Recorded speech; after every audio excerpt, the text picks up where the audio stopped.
Le dialogue de sainte Catherine de Sienne, chapitre 8.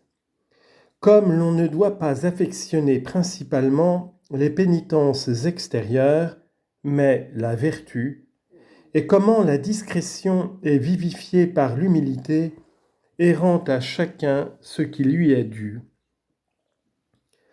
Voilà les œuvres saintes et douces que je demande à mes serviteurs, à savoir les vertus intérieures de l'âme éprouvées de la manière que je t'ai dite. Ce qu'il me faut, ce n'est pas seulement des œuvres corporelles, des actes extérieurs, des pénitences multiples et variées, qui ne sont que l'instrument de la vertu, car si ces actes extérieurs étaient séparés de la vertu, ils me seraient peu agréables. Si par exemple l'âme accomplissait ses pénitences sans discernement, en s'attachant principalement à la pénitence elle-même, il y aurait là un obstacle à sa perfection. C'est à l'amour qu'elle doit s'affectionner avec une sainte haine d'elle-même, accompagnée d'humilité vraie et de parfaite patience, ainsi qu'aux autres vertus intérieures, avec faim et désir de mon honneur et du salut des âmes. Ces vertus-là démontrent que la volonté sensuelle est morte ou meurt continuellement sous les coups de l'amour vertueux.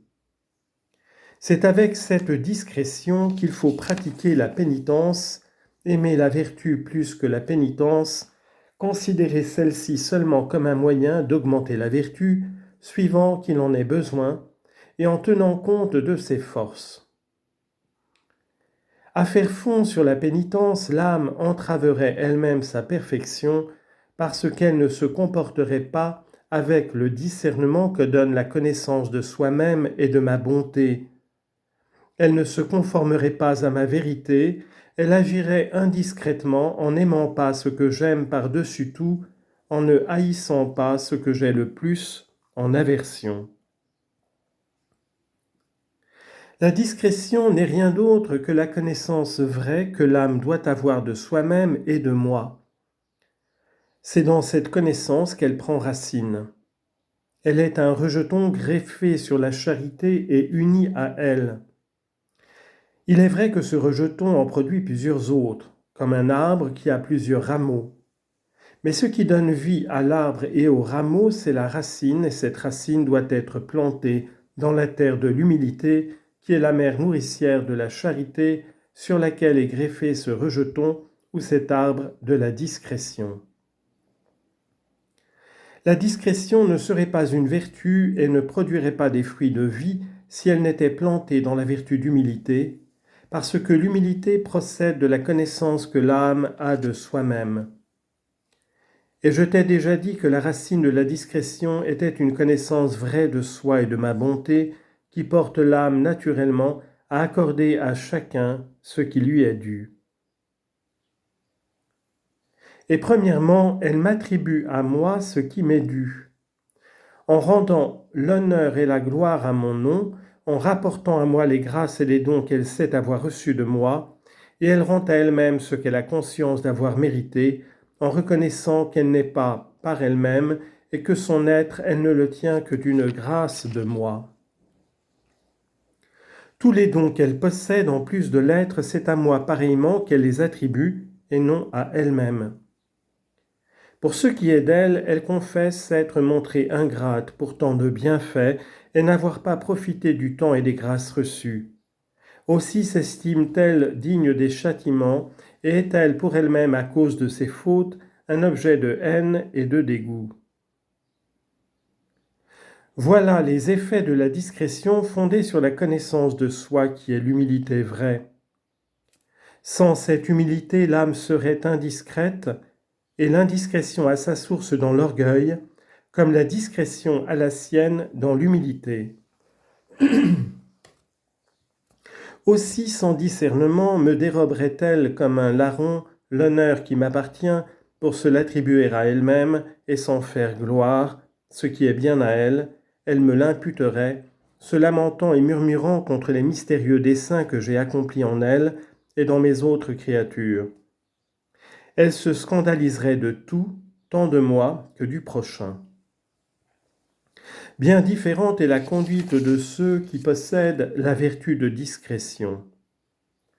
Après avoir rendu ce qu'ils doivent à moi et à eux-mêmes, comme je l'ai déjà dit, ils rendent ensuite au prochain ce qu'ils lui doivent, principalement en lui donnant l'affection qui procède de la charité et l'humble et continuelle prière à laquelle tous sont tenus les uns envers les autres.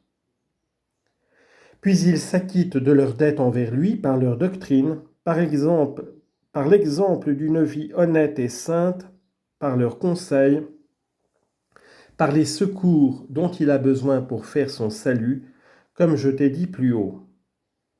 Dans quelque état que l'homme soit placé, qu'il soit prince ou prélat ou sujet, s'il possède cette vertu, tout ce qu'il fait à l'égard du prochain est fait avec discrétion et dans un sentiment de charité, car ces vertus sont liées et comme fondues ensemble et plantées dans la terre de l'humilité, laquelle procède de la connaissance de soi-même.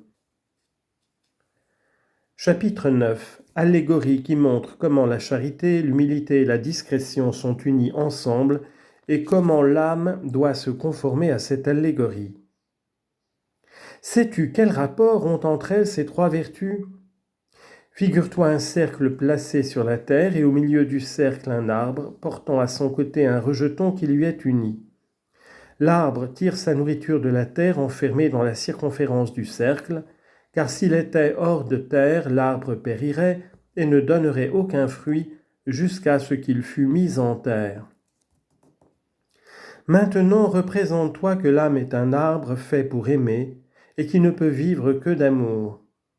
Si cette âme n'a pas l'amour divin de la parfaite charité, elle ne produit pas des fruits de vie, mais de mort.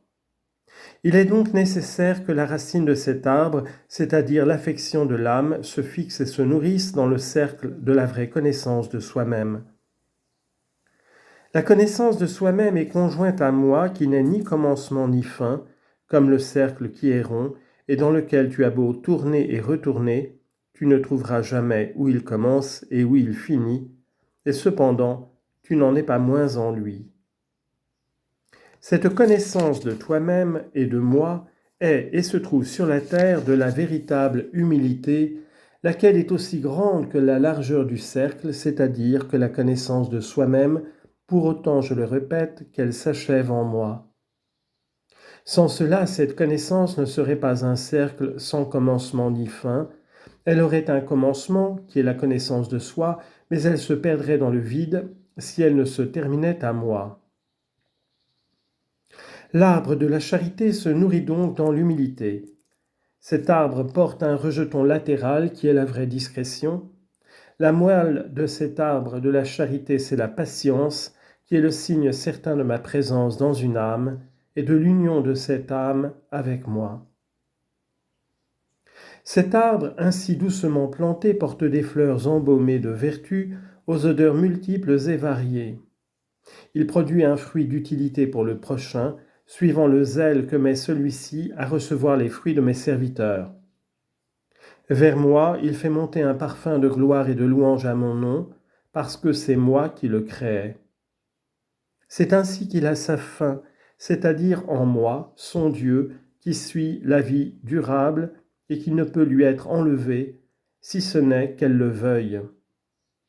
Tous les fruits, quels qu'ils soient que produit cet arbre, sont donc assaisonnés de la discrétion, puisqu'ils sont tous unis ensemble, comme il a été dit ci-dessus.